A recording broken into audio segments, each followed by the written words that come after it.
I speak. Beautiful. Okay, I'm not going to talk a lot about myself, but just introduction, because I don't know if some of you have been on my webinars before or know anything about me or not, but my history for the last, say, 9 years has been in early childhood, and I've been a trainer and assessor for the last 5.5 years, and I really take enjoyment from both of those. I love working with the children, and I simply love working with adults. I'm getting a little bit of an echo in my earphones. Can you still hear me okay?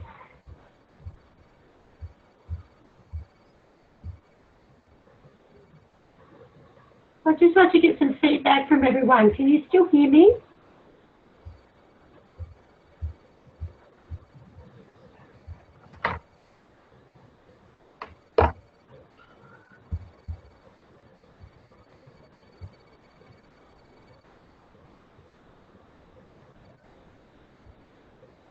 Okay, can I get something in the text box to say that you can still hear me, please?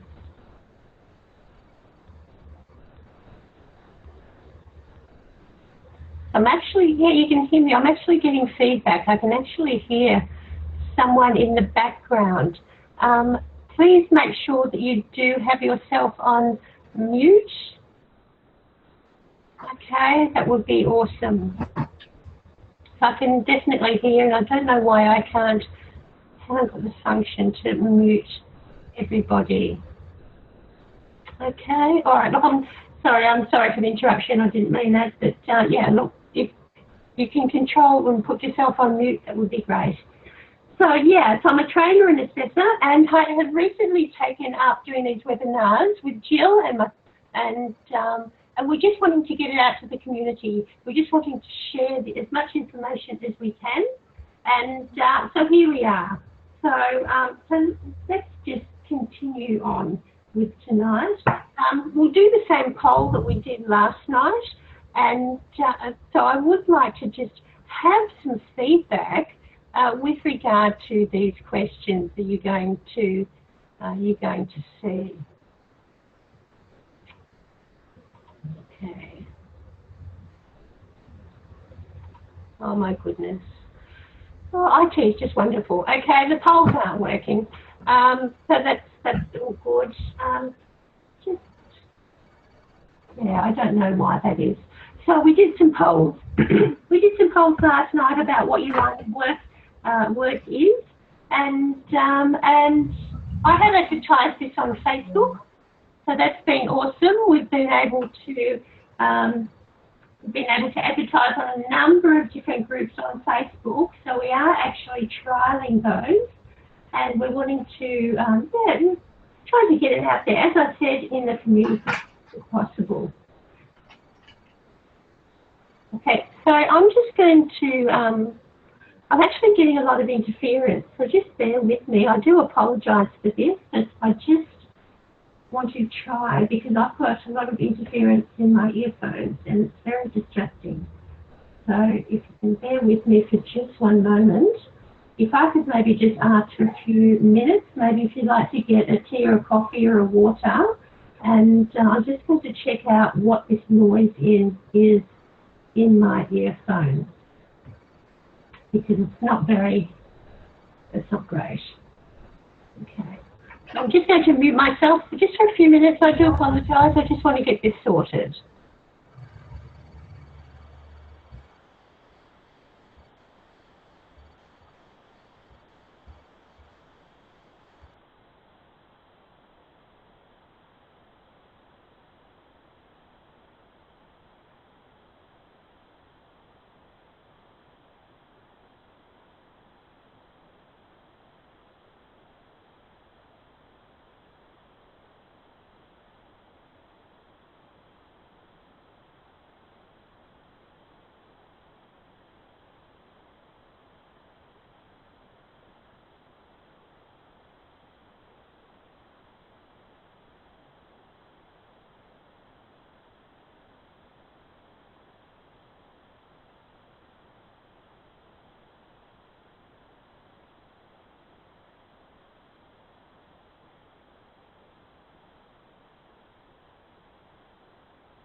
Okay, hello, I'm back on. I just want to confirm that you can hear me again. I will resume the share. My noise seems to have gone, which is a bonus. Okay, can someone please just type yes so you can hear me? Okay, beautiful, beautiful. I'm going to get started. So I don't know what that interruption was, but yeah, look, it was just in my ears. Okay, let's move on, shall we? I'll just see if I can run those polls again. It's going to let me do that. No, it's not going to let me do that. That's okay. We're just going to start with the presentation and we're going to move into that. Okay, beautiful. All right, National Quality Framework. So education and care services, national law and national regulations are our key piece of legislation. In addition to that, we have nationally approved frameworks. We have the Early Years Learning Framework and My Time, Our Place framework for school-age care. So many of you might work in a number of different organisations, and you might have a number of different types of services that you operate. So you might be in long day care, you might be in family day care, you could be in outside school hours care. And so depending on what environment you are in, you'll be using the relative framework.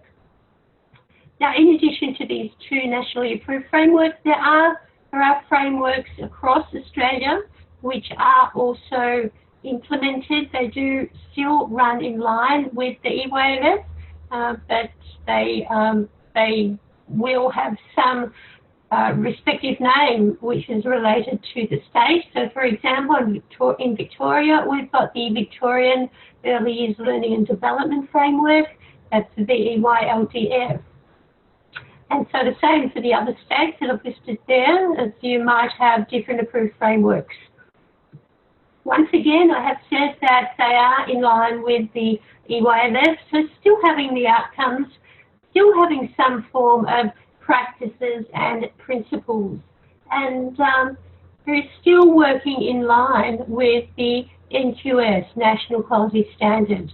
So within the standard, we have the 7 quality areas, the 18 standards within the quality areas, and then breaks it down into a total of 58 elements. I think that's simply awesome, because the elements give us a professional guideline.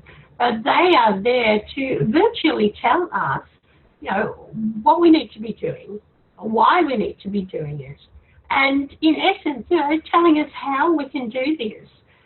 If we are able to source information from the ASEQA website, I love that website because it's got so many resources.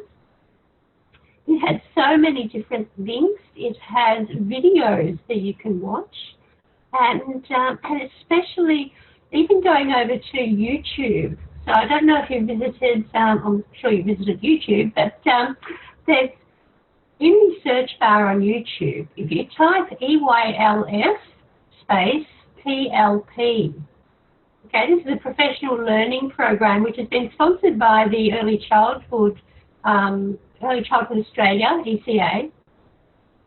And they have a multitude of videos that you can watch, and yeah, they're really, really awesome. I love how I can play those for my students when I've got a class, because it really does, it brings it to life, you know, these elements. So when we're talking about a specific element, I would play a video and say, what do you see in that video that the staff are demonstrating in, you know, elements 1.1, 1.1.2, and so on. So I can hear my voice going, but that's okay. We're going to push on. And so the 7 quality areas within the National Quality Standard, okay, and once again, they are broken down into 18 standards and then in turn those 58 elements. What we're concentrating on tonight is the educational program and practice. Over the next 6 fortnights, we will be going over each of the quality areas. So I welcome you to come on board and have a discussion. You know, it's a conversation, and that's why we wanted to bring this to the community. So we want to get some feedback out there, sharing feedback. So it's a little bit like an interactive Facebook group, really, so that we're able to share this information. So I do hope you will get a lot out of what we're doing tonight and over the next several fortnights. Assessment and rating. Now, I do trust you know quite a lot about this one. Okay, the assessment and rating process, previously known as accreditation. So if you've been in the early childhood sector for many years, accreditation will be the name that you recognise. So the new terminology with the EYLS and NQS has been assessment and rating. Basically, this is the same as accreditation. It's the assessment of your service, but it's the assessment against the national quality standard. And in turn, your centre is given a rating. You're given a rating for each of the 7 quality areas and also an overall rating of your centre, depending on how you rate it on each of those 7 quality areas. But this is now very much a governed industry. So we have the ASEQA website who oversees the early childhood sector. But then in each state or territory, you'll have a government body. Okay, so you'll have an authorised, regulated group of people that come out and will assess and rate your service. Okay, so within Victoria, we have the Department of Education Training, and has New South Wales, I think it might be Department of Education, DET again, or Department of Education. So depending on your state or territory, you will have some regulatory authority that will be overseeing and assessing and rating your service. So if we look at, and I'm just talking about this as an introduction, so this leads into these 7 quality areas, just wanting to make sure that we all are on the same page with the National Quality Framework. So if you can imagine the National Quality Framework as an umbrella, okay, and underneath that umbrella we have our legislation, we have our National Quality Standard, which are nationally enforced, and then that brings down into our policies and our procedures for our organisation. Okay, and then under that umbrella, you have the frameworks. So it might be EYLS, My Time, Our Place, or one of the other nationally approved frameworks for your state. So it is important that we do have a complete understanding of what the NQF is, okay, and what makes up the NQF. So we have our legislation, national quality standard, and the framework that is relevant to our organisation. Okay, so just reiterating there, so ASEQA, if you are not familiar with ASEQA, I do advise that you get familiar. The website for ASEQA is www.aceqa.gov.au. So once again, they have so many resources, so many videos, so many links and information that can help you. I'm just going to take a sip of my tea for my throat.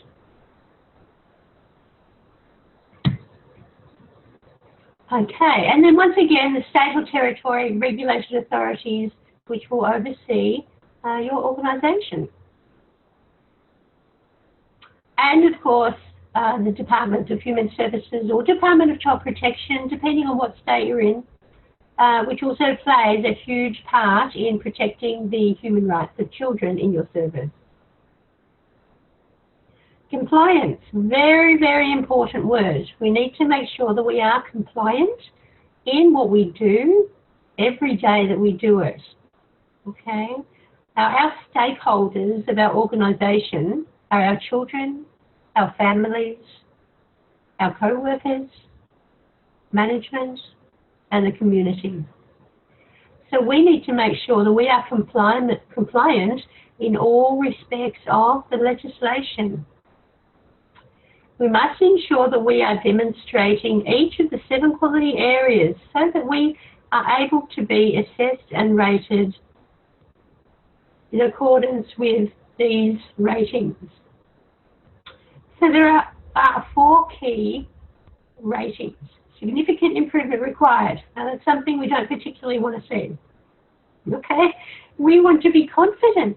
We want to know. We know what the legislation is. We know what the standards are. We know what the elements are. So achieve them. Demonstrate them. Do your utmost best to be demonstrating them. Communicate with your staff. Okay? So that one of the next 3 you're going to be achieving. Now, working towards national quality standard is not a bad thing. It just means that you're doing okay, but, you know, you're on the road to improvement. Okay, we want to make sure that we are meeting the national quality standards, or most definitely want to be working towards exceeding the national quality standard. Now, this, we always hear the phrase, there's no I in team. Okay, we need to work together to in order to achieve this exceeding national quality standard. Now, if you are fortunate at your service to have achieved exceeding in a number of quality areas, now they do have to be particular quality areas that you have exceeding in, which will then allow your service to apply for an excellent rating through a C Club. This is not provided by your regulatory authority, such as Department of Education or Department of Education and Training. The CQAT is the one that separately awards this rating, and there is a process, and you do have to pay for it, and if you don't get the excellent rating, there's no refund, of course, and it's actually quite a process that you need to go through. But how great would it be to have this certificate in the foyer of your service? Can anyone give me any feedback? Does anybody have the excellent rating which is being provided by a CQA in their service? Just in the chat box, let us know what your ratings are. Has anybody achieved exceeding or been able to get the excellent rating?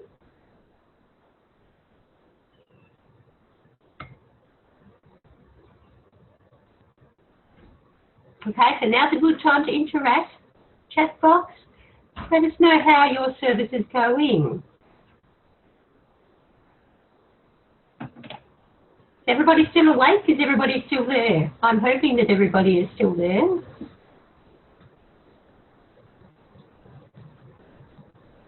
Oh, beautiful. Yeah, look, meeting national quality standards, that's great. Beautiful. You know, that means you're doing a great job. You're doing what you need to be doing. And so well done. Congratulations for that. We always want to be thinking, okay, so how would you do things better? How would it be great? You know, how great would it be to get this exceeding national quality standard for our service? And it's all coming back. It's coming back to the QIP, Quality Improvement Plan, coming back to having that communication between everybody, having us all on the same page, and having that same sense of passion, because I think that is the key driver, you know, having that sense of passion between your staff. So thank you for sharing. I really appreciate the feedback. Now, as I said, I'll whip through this quickly. Total of 7 individual webinars accessible to user includes tonight and the next 6 fortnights, which will be on a Monday at 8 p.m. Enormous value because it's for free. Hello, my goodness. But just be aware that attending free, so we won't be giving out any certificates of participation, but if you would like to have your certificate of participation, we do offer the webinar for $25 and we can send you an invoice. By paying $25, you will get certificate of participation, you'll get a PDF copy of the notes, so the PowerPoint that you see on the screen, you'll get a copy of that, okay, and that will be provided if you've attended as a paid registrant. And all you need to do is send us an email and I can organise that for you. But other than that, you know, it's free and it's just a time to share. Okay, all right, so let's get going. Okay, 1.1, the Approved Learning Framework informs the development of a curriculum that enhances its child's learning and development. So it's important with each of these and with all of the aspects of the National Quality Standards that we have understanding. Okay, so with each of these standards, we are reflecting on what they mean. So this is meaning that you have a focus on developmental learning. Okay, so as an educator, it is about the learning and the development of children and how you can support that. And when we think about excellence, and I will be drumming this in quite a bit this evening, it's about consistency. It's not doing it sometimes. It's not doing it once a week. Okay, oh yeah, on a Monday we concentrate on their development. It's consistently doing these things. When it is seen that you have that connection, that link, and you are consistently providing this to the children, that's when you are achieving excellence. When you are flexible, when you are able to suit the individual learning styles, we all learn differently, so why shouldn't children? If you think about when you were doing your qualification, whether it's Cert 3, Diploma, or Bachelor perhaps, how did you learn best?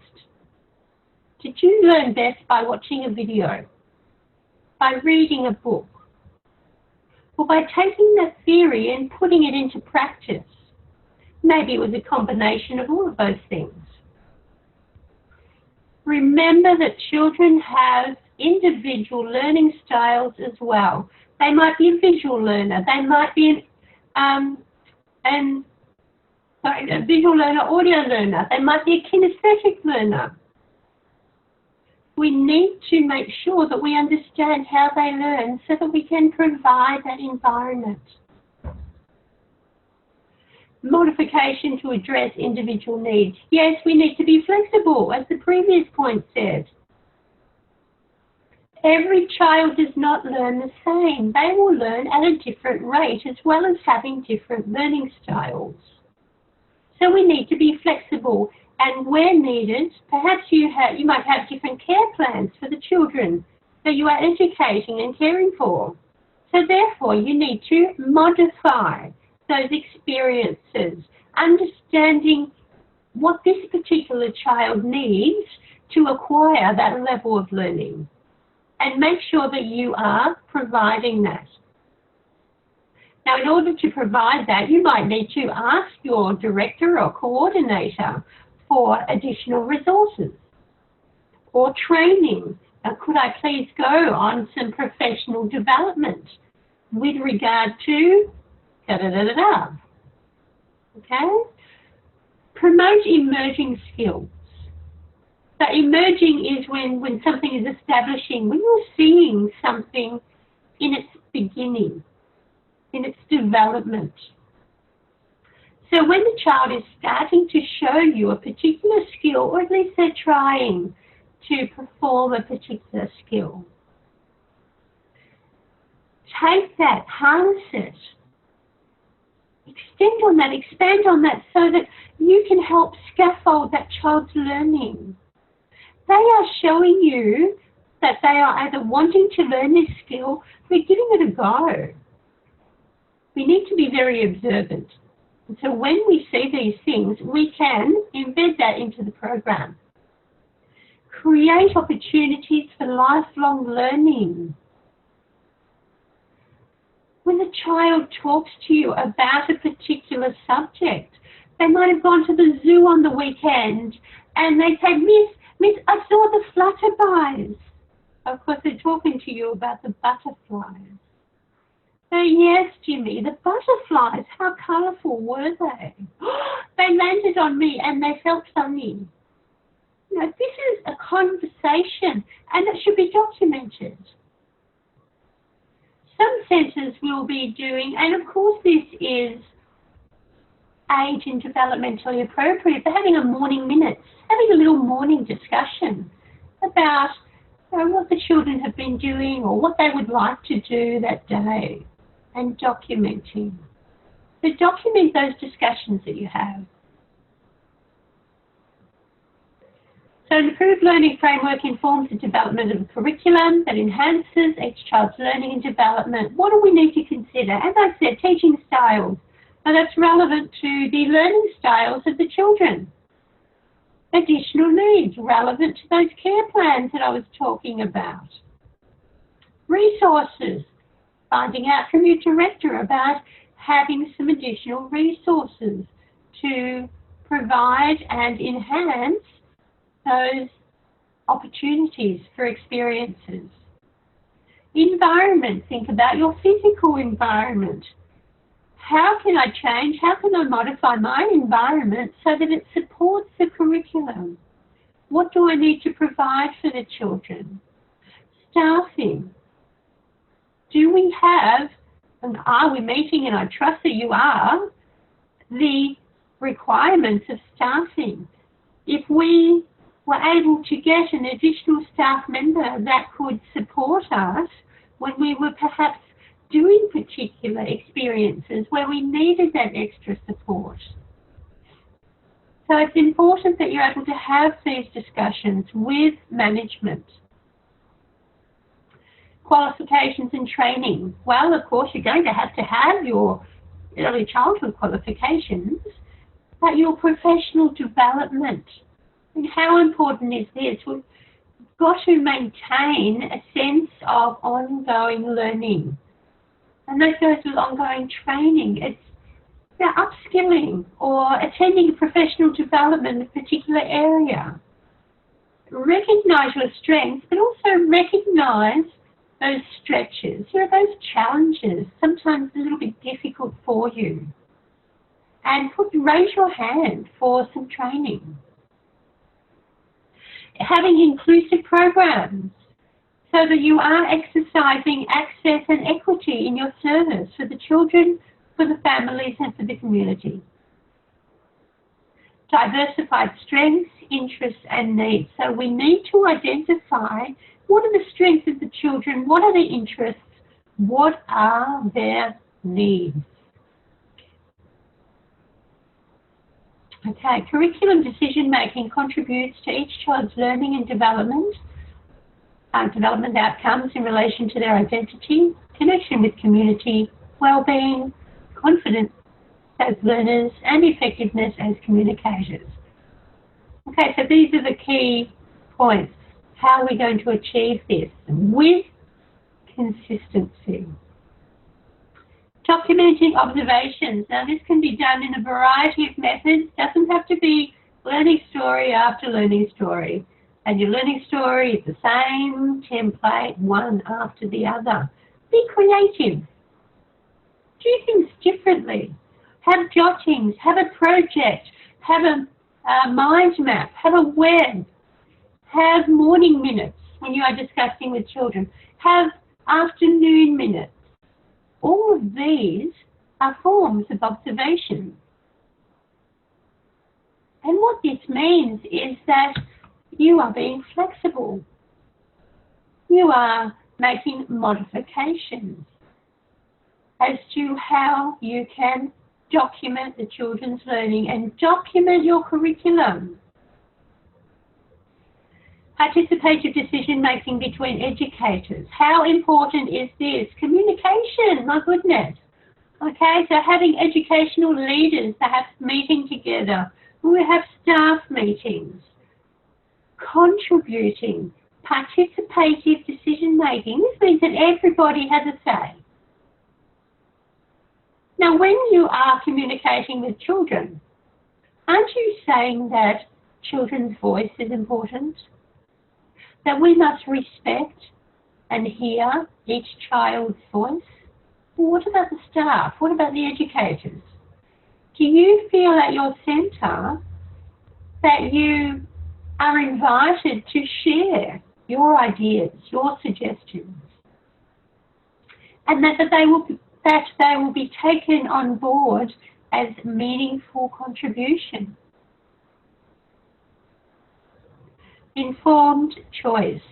So we want to give parents informed choice about the education, about the curriculum that's being provided.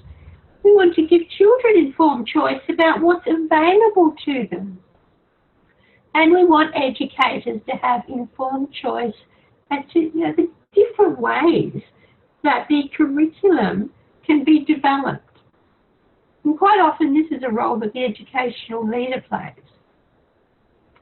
Dispositions for learning, and we see this in our learning outcome number 4, when children are developing dispositions for learning, such as problem solving, exploration, discovery, hypothesis. So we want to be able to support that in the curriculum. And of course, belonging being becoming. This is the concept of the EYLF.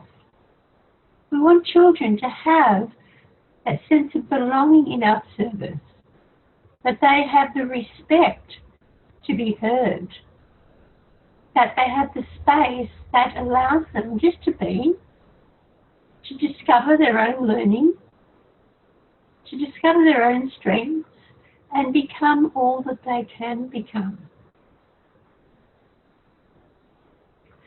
1.1.2, each child's current knowledge, ideas, culture, abilities and interests are foundation of the program. How can this be achieved? Well, consultative programming. Consultative. Could I just ask a question to our audience? With regard to programming and planning, who does that? Okay, so of course you're going to say, your room leader. Do you have it set up so the room leader and an assistant do the planning together? Oh, beautiful, Felicity, thank you. Yes. How awesome is that? Now, how can the program and planning be done just by one person? Okay, it's not planning together, but they add to the program on a daily basis. That's good. That's great. We have to have this consultation between the staff.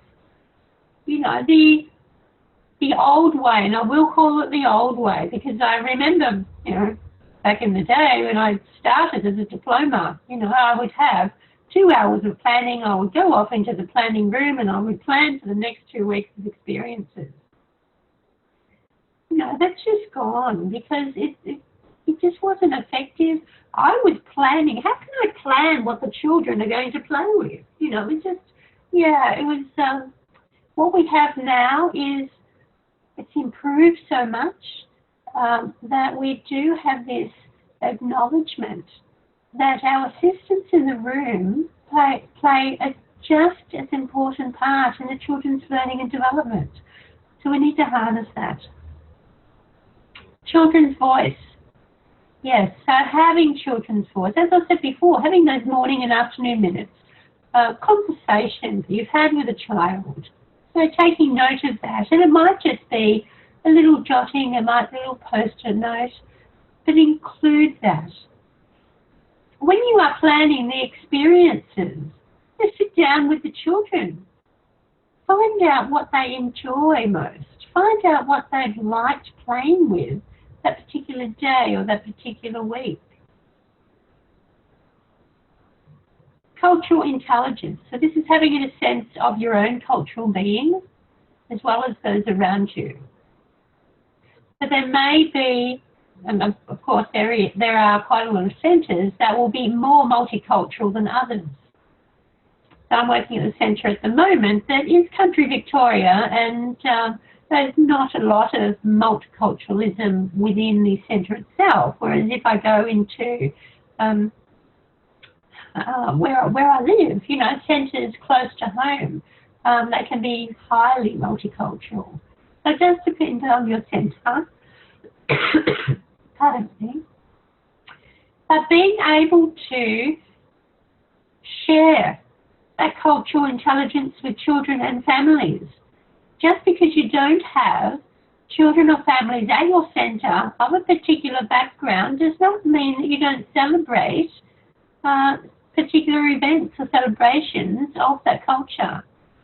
We need to bring a holistic experience to children's learning in a cultural sense. And by doing that, we're showing that we're culturally competent because we are respecting the different cultures. Aboriginal and Torres Strait Islanders, most definitely, this must be embedded into the program, and other cultures as well, so that we can give such like a worldwide lifelong learning experience for children that they can then take into their mainstream schooling. Varied formats for observation, so I talked about that before, you know, it doesn't have to be the same template, the same learning story. Okay, and let's do something different. Let's have projects, let's have mind maps so you can have discussions with children. Okay, let's do a web of ideas about how the learning that can take place and where it can go. Think outside of the box, or maybe just throw the box away. Learn to think differently. I like my little man there. He's having a good think about how he can do things differently. Pedagogy. That was an interesting word when it first came out. It took me a while to work out how to say it. But our own early childhood pedagogy, this is based on our beliefs and our values, our skills and our experience, the knowledge that we have, how we do things, how we see effective learning and development for children. And of course this is reflected into your philosophy of your centre, of your service. So it can be referred to as a range of strategies or processes used to support or enhance learning.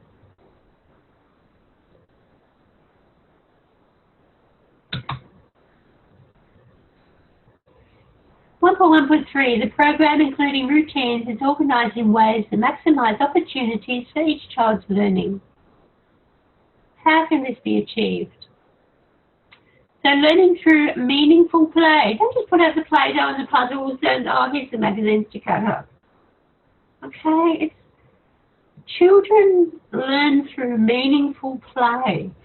It's educator-initiated, but also child-initiated. If they have an idea, go with that. Children do not come to your centre in the morning saying, what have you planned for me to do today? I'd be very surprised if they did. Okay, they come and they have spontaneous play, and as they're having that spontaneous play, they're learning. Take note of what your children are doing, what they are saying, perhaps what they are hearing around them. Shared learning, when you're coming together. So shared learning is great. We do that as adults, so why not have that for children? You have family grouping in the morning and the afternoon. Great opportunities for a mix of shared learning. Why not have a program where you've got maybe some older children going into the toddler room, a type of buddy system. Now, I've been at a centre where they have that, but it's with the primary school. So the preps and the grade ones visit the kinder room of the childcare centre, and they have a budding program. And vice versa, where the kinders go to the primary school for their orientation, they meet up with their buddies. That's a great opportunity for that transition, for that shared learning. So if you can incorporate that as much as possible in your service, in your curriculum, then it's going to be very beneficial. Materials, yes, the materials that you have play an important part in what you are offering the children, in the curriculum, in the learning that you're able to provide.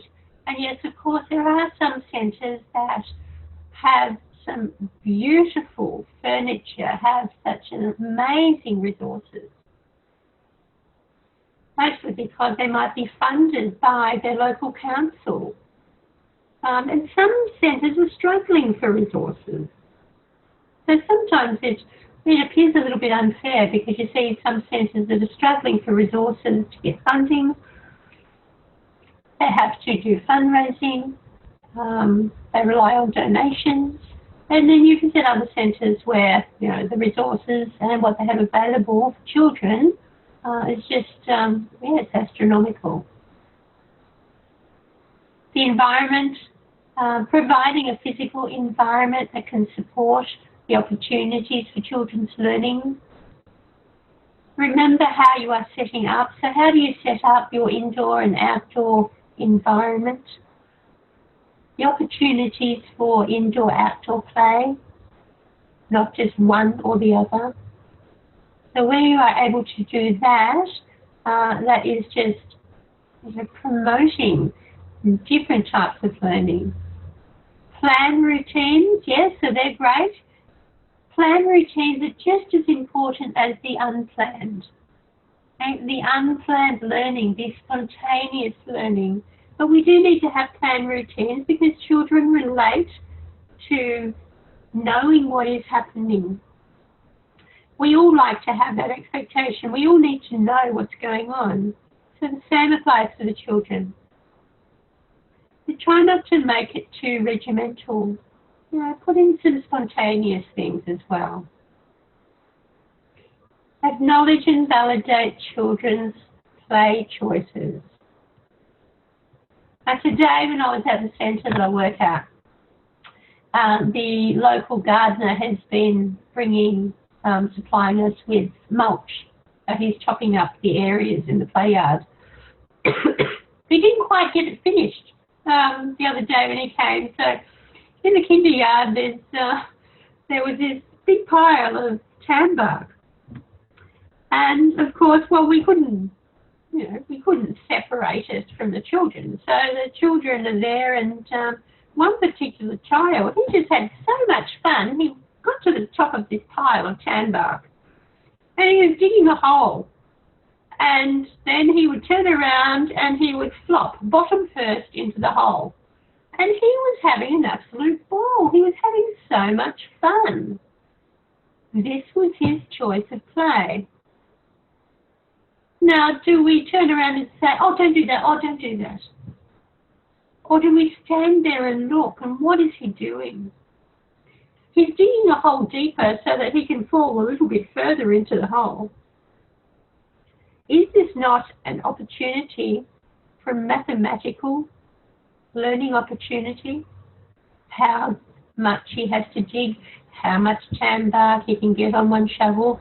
Perhaps he's gone to get a bigger shovel because the smaller shovel was not shifting so much tan bark. Safe risk. This plays an important part, especially in outdoor play. We need to have an understanding about safe risk. Children need still to be taking risk, need to be learning about safe choices, of course with supervision. Okay, so, you know, based in the theory of Vygotsky, but also Piaget, when we're giving the children opportunities to explore their environment, but of course making sure that if we need to intervene, we do so to make sure that it is a safe environment for them. But acknowledge their learning and validate what they are choosing to do in that learning opportunity. 1.1.4, the documentation about each child's program and progress is available to families. Yes, definitely we need to share with families what their children are doing. Many centres now are going online. So what sort of programs are you using at your centre? I'd like, just a little bit curious there. So I've heard a lot about Story Park, Educar. So what are some online programs that your services are using at the moment where you put in electronic documentation? Okay, KidSoft, yes. So this is where you are inputting information that parents, beautiful, yeah, Story Park, putting in information electronically. Parents have a sign-in code. Yeah, looking into it, yeah, privacy, yes, definitely. Parents do have a sign-in code, so they have their password, and then depending on what you share, so say if you've written up a learning story, and there might be a group observation that you've taken, and there are 5 children in that, well then you tag those 5 families or those 5 children, so they have access to that. So it's, once again, it's choosing something that works for you, something that works, is user-friendly, and it's great to have that participative decision-making again with your educators. Maybe having a trial and finding out how your educators are adapting to that. And also recognising that families, not all families, will be computer literate, or perhaps they have access to a computer. And some parents might be old school, okay, and they may not be comfortable with accessing something online. So we need to ensure that we do have still this paper-type communication. So we are being inclusive to all families, and we provide that. So we need to make sure that we are providing this on a consistent basis with families in a method that they are familiar with. Family is central to the child's well-being, so we want to be able to support the family as well as the child, and work with the families, have those discussions, and I'm sure you are. I'm sure you're having those regular discussions with the families, and that's so important because we need to not just build but maintain that sense of rapport. Sharing information about the child, the learning stories, look, sharing information with families is extremely important. You need to make the learning accessible. And this can be done in a variety of ways. It can be on display. It could be in the children's portfolios. You might have a communication book that gets taken home with the children. So where I'm working, in the baby's room, they still do a communication book. They did that when I first started in early childhood, nearly 10 years ago. And that was the only centre that I really saw it at. And now I've come to a centre 10 years later, and it's still being done, and that's just awesome. Yeah, communication book for babies. Our parents just love that. Especially with so much learning and the milestone achievements that occur in those first 2 years. You know, parents want to see that, and it's something that they can keep if they choose to. And it just brings you and the families together. Children portfolio, reflection journals. So whether it's daily or weekly that you are doing your reflections, putting relevant and detailed information in the journals. Yes, some parents don't read them, but some do. So still work on that. Still put effort into that. And but we've got to work smarter, not harder. You know, especially in the baby's room. Oh my goodness. You know, how busy is the baby's room? And if you've got time to do that communication book, you know, that's good on you. That's just awesome because you're really focused on that connection you're having with the families. So, yeah, it is about sharing roles within your room and saying, not just saying, oh, it's too much to do, but how can we do it? We don't think of the problem, think of the solution. Think about how we can do things better so that we can better service the children and our families.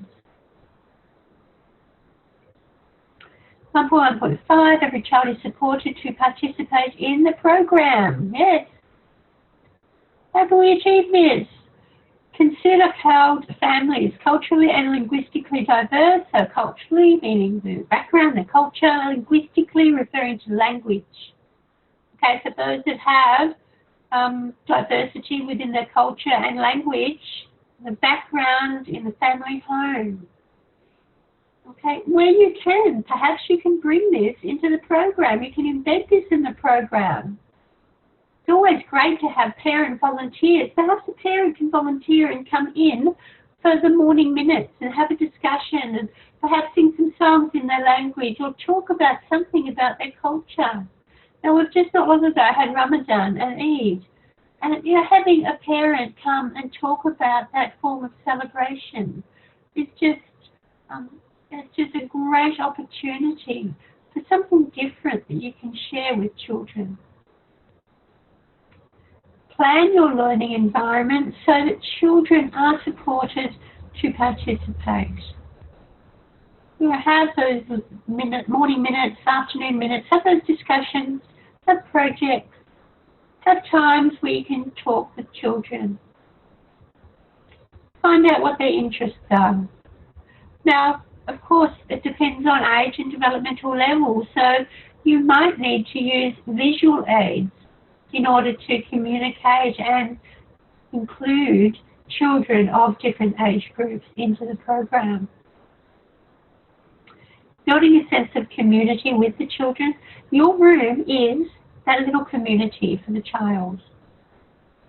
So have that sense of inclusion, have those discussions, listen to the children, get down to their level, have those conversations. Don't be so concerned about time and it's 11:50. Oh, they should be on their bed now, or they should be eating their lunch now. Or take the time, slow down, have a conversation. And you've got that child tagging on your pants because they want to tell you something. Take the time to have that conversation, because that could be a great opportunity for learning. And if you don't have that conversation, that goes. That opportunity is out the window.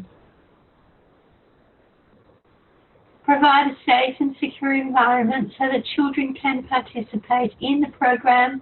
So you might have, and you probably will have, different care plans for children that might have a physical impairment or perhaps a challenging or learning difficulty. And modify your program so that you can include all children, that they will have a sense of inclusion and their participation in those experiences are valued and respected. Self-awareness of yourself, but also creating inclusion with children improves their sense of self-awareness, their sense of confidence and self-esteem. Building the child and educator relationship. So when you are involving children, when you're having these worthwhile conversations with a child, you are building rapport, you are strengthening the relationship. 1.1.6, each child's agency is promoted, enabling them to make choices and decisions and influence events and their world. Sometimes my students are a little bit confused about what agency means. They tend to see the word agency and they think of Randstad or another agency that employs early child educators. Agency is relevant to the choices that children make, how their choices affect them, but also affect their environment and the people around them. Giving children the opportunity to make choices. We'll talk about safe play or safe risk-taking. So when children are given the opportunity to make those decisions and how we can support them. Now, assist children with the can-do approach. Whenever I hear a child say, I can't do it, I think, you can do it. Say that you can, and they will keep saying, I can't. I want to hear you say, I can. And then in time they do, they say, I can do this. And then they attempt the task. I sit there and I help them. Scaffolding. I scaffold their learning. So scaffolding is a term that comes up in Lev Vygotsky's theory of the zone of proximal development, where we are helping children achieve the skills in being able to do a task on their own. So if you're not quite sure about the ZPD theory, look that up. Basically, the zone of proximal development, so when we have a child that cannot do a particular task, And then you start to help them. You start to give them opportunity for repetition of that task. You demonstrate, you guide them, you support them, you give them positive feedback and praise. And then in time, they're able to do the task. Well, that's the zone. Okay, that's how you are scaffolding them, scaffolding their learning by giving them opportunities to experience that learning. And you are supporting them. So it might just be something as simple as putting on their socks and their shoes after sleep time. Or a child says, I can't do it, and then just throws the sock to the floor. Sitting with them, demonstrating to them how to do this. You are scaffolding their learning and you are exercising Vygotsky's theory. So support and encourage children along the way. Promote their self-esteem, I talked about that. Promoting self-regulated behaviour, so this is when children are developing the ability to control their emotions in an appropriate environment. So to understand about acceptable behaviour, cooperative behaviour, how should I behave in this particular environment?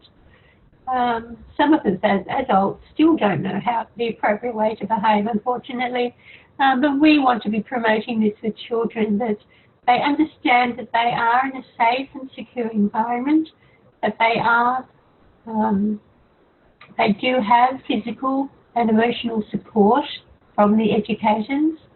So with that, we are promoting the skills in self-regulation. We are supporting children's learning skills. We recognise the different cultural perspectives from their family background and providing the needs, perhaps, that the parents have requested as much as possible. Supporting and encouraging children, so doing that through scaffolding. Okay. 1.2, educators and coordinators are focused, active and reflective in designing and delivering the program for each child. So what does this mean? That we are, as practitioners, teachers, educators, facilitators, we're all of these things. Okay, we have an interactive role with our colleagues, our children and our families. So we're providing this service all the time to everyone, all of our stakeholders. So an active role in establishing curriculum content exists in showing interest. Okay, showing interest in the children, noticing them. Okay, we should be making sure that we have conversations with all of our children. We are interacting with all of our children on a daily basis. We are learning about them. And we are affirming them as competent learners. So we are praising them, we are giving them positive feedback. Well done, that's great. I love to see you doing that. Use the tonality in your voice. So you probably hear my voice, it goes up and down when I'm talking about something, especially when I'm getting excited about something, my tonality changes. Well, use that with children. When we hear someone speaking at the same tone all the time, we get very bored, don't we? We like to hear the up and the down, in the not just the volume, but the way something is said. So be very, very mindful about how you're talking to children. Express through your facial expressions, your body language, but also the words. And support children and affirm them in their learning. So educators and coordinators are focused, active, said that one. What do we need to consider so that we can educate? We need to be proactive in understanding and evaluating children's individual knowledge, their ideas, their culture, their abilities, their interests. And in doing so, we must be working within the EYLF and we participate in quality improvement planning. This is another aspect of participative decision making within your workplace. That you are contributing to the quality improvement plan.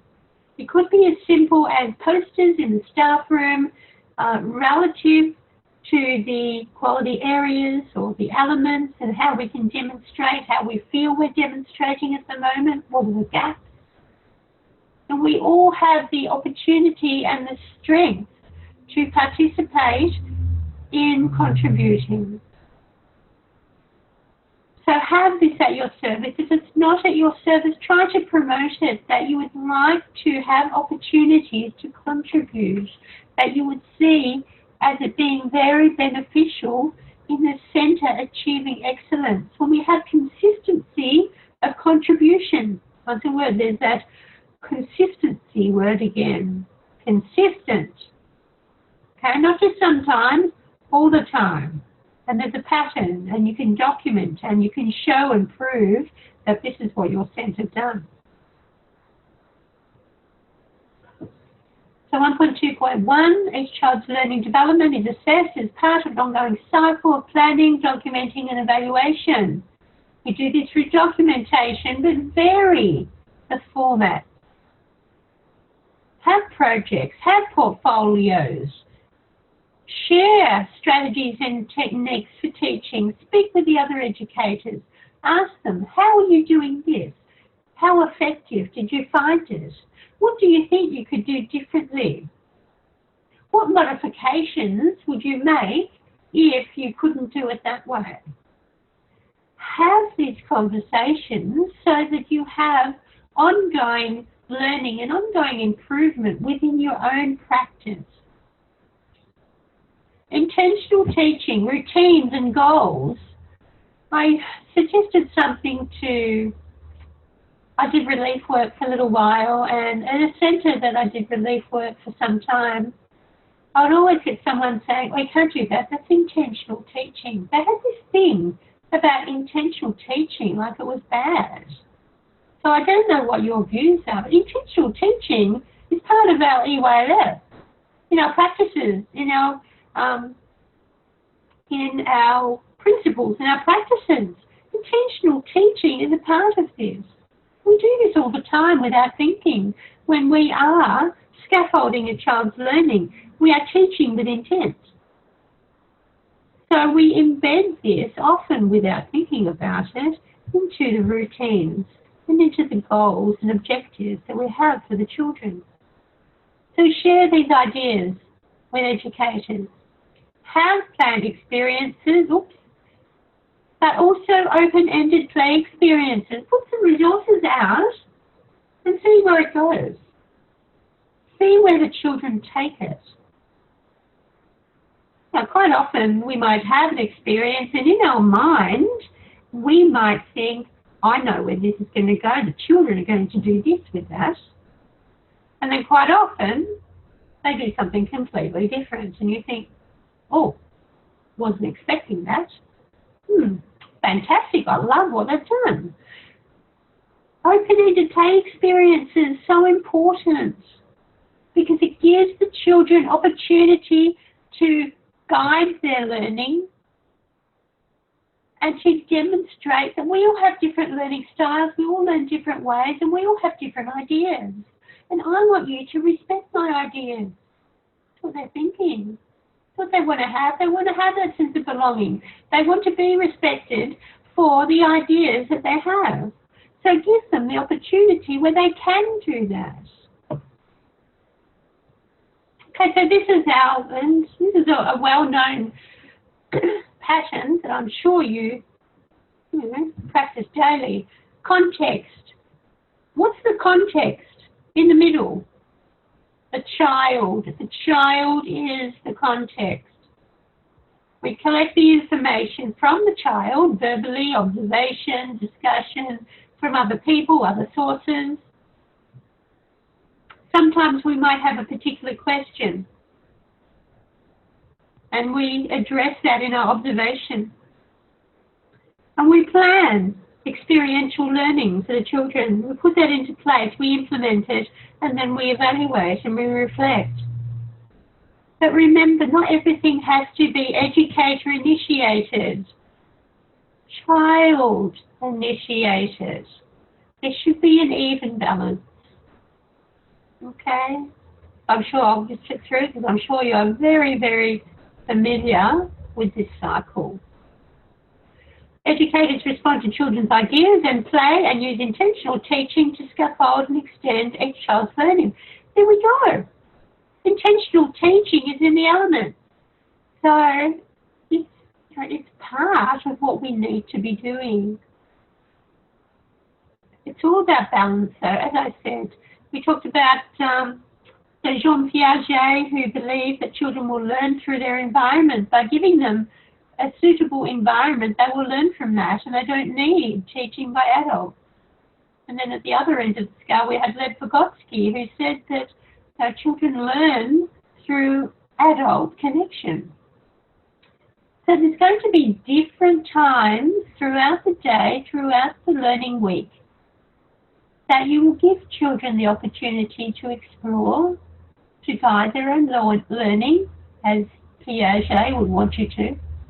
But then there's going to be times when you're going to do what Vygotsky wanted you to do. That you'll be scaffolding the children's learning and you'll be having that conversation. You are the more knowledgeable other. That's another theory of Lev Vygotsky, the MKO theory, more knowledgeable other, the teacher. We all have an MKO. Might be a parent, might be a lecturer, might be our employer. So involve children in participative decision making. So it might be establishing those safety guidelines for your room, asking them about what was their favourite thing that they played with today, or what would they like to play with later. Provide opportunities for self-directed play and learning, and demonstrate, guide and support in daily routine tasks. So we talked about this as well. Utilise every opportunity to practice skills, build on existing skills and give opportunities for new skills. Oh, there we go, zone of proximal development, giving them opportunities for repetition over and over so that they are developing those new skills. 1.2.3, critical reflection on children's learning and development, both as individuals and in groups, is regularly used to implement the program. How can this be achieved? So monitor and review. Yes, of course, always. It's not just providing experiential learning and then, okay, that's done. We are monitoring children. We are reviewing children's learning. And this provides an effectiveness of experiences within the program. It supports us in knowing what works well and what doesn't. How can I extend the children's knowledge base based on what they've told me already? How can I support their developmental growth? And we get this by continual monitoring and reviewing of children. We learn more about their interests and their skill levels as this changes over time. So on a larger scale, we can have consultative groups so that we can have discussions about effective learning opportunities. We can have self-evaluation questionnaires about what we are doing as educators. What are we doing that supports the National Quality Standards?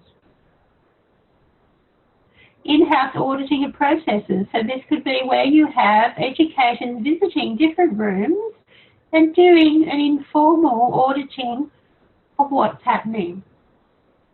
Or it could be processes of management and leadership, having some feedback from the staff about their views on different aspects about what's happening in their workplace. And quality improvement plans. So it's important to have reflection on the QIP and how things could be done better, you know, what gaps are identified, having that consultative process, having the participative decision-making with staff, continuous improvement. We always need to have critical reflection, whether it's on ourselves, whether it's on our practices, or whether it's on our work environment. So here are some further readings. The EYLF and NQS Without Tears, a very good book. Programming with the Early Years Learning Framework, and Programming and Planning in Early Childhood Settings.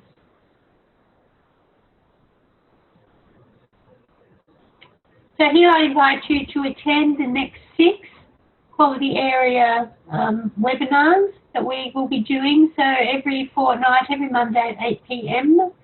Okay, so explore how you can demonstrate a level of excellence in your early childhood setting, and know that you will have everything within you to embrace excellence. Both Jill and I do life coaching, so we are very much on expressing to people that you have everything within you to succeed.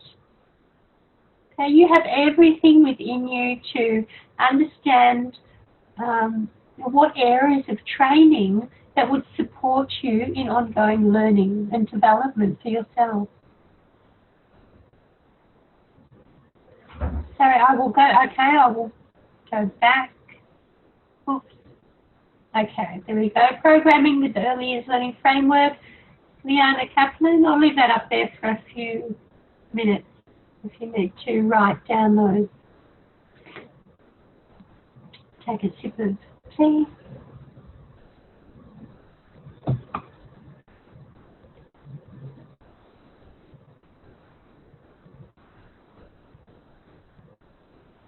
Okay, you're welcome.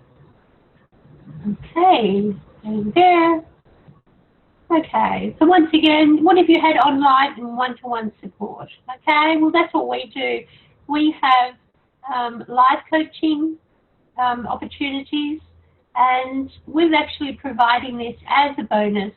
So for everybody that has attended, you don't have to have paid for the webinar, but you have attended this evening, so we are offering this to you. For every webinar that you come to, we are giving you a 1-hour transformational mindset coaching session. That's over the phone. It can be done by Skype, by telephone. And if you attend a webinar, you have got this option. And this is totally free. Okay, so this is a 1-hour live coaching session. It can be on any area of your life.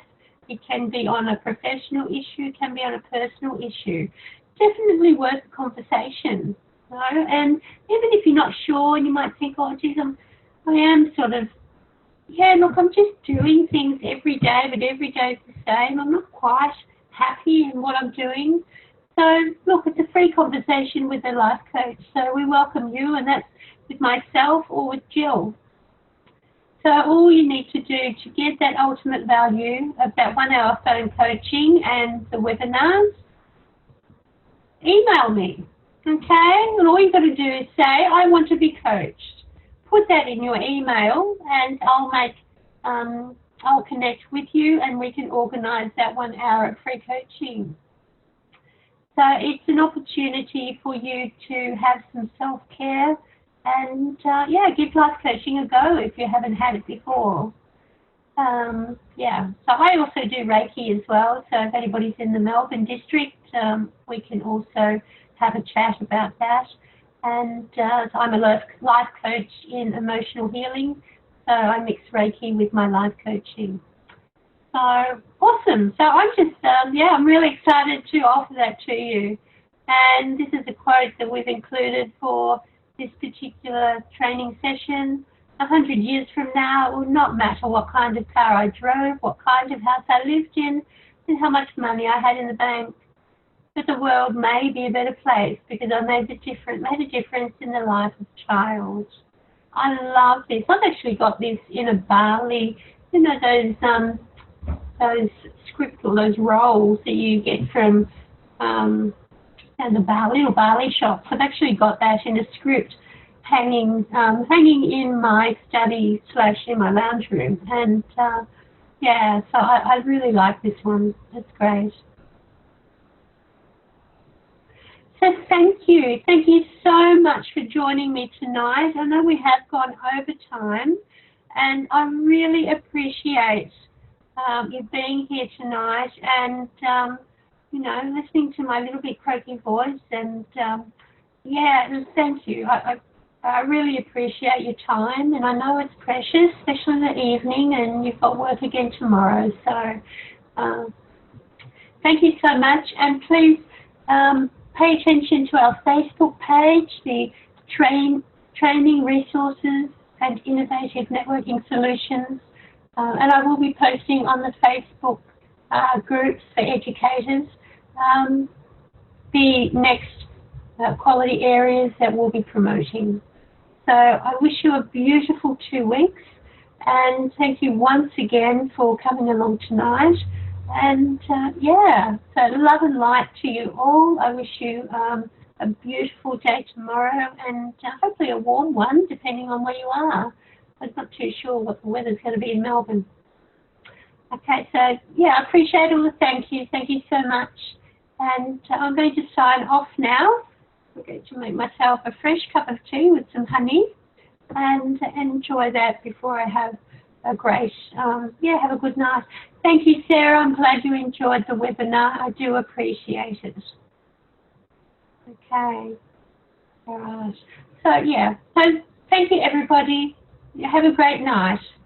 Okay. See you.